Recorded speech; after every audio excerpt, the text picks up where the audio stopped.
Okay, so let's think about rotational motion. So far we've been thinking about translational motion.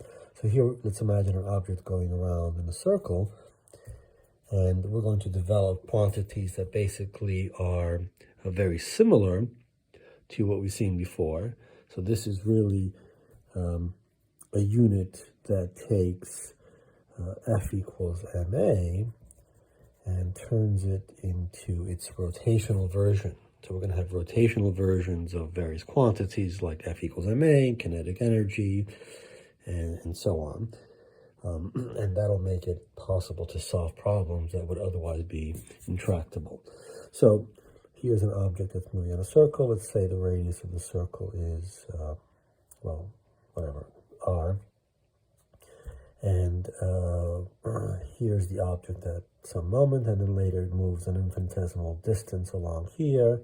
Let's call that ds, and that means that it changed by an infinitesimal angle, say d theta.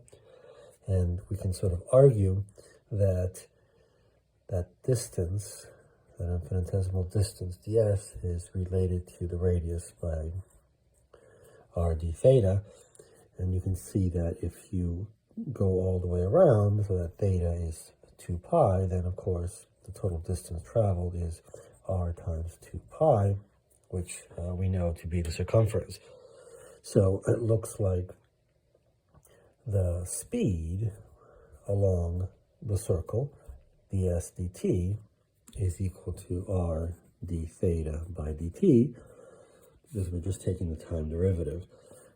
Or we're just thinking of dividing these both sides by dt, and we can then, normally this is written as r times omega, where omega is what we mean by angular speed, d theta by dt, and the second derivative of this will be the angular acceleration.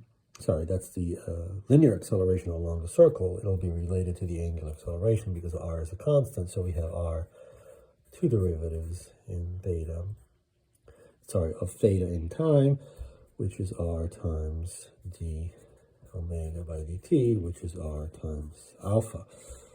And alpha is,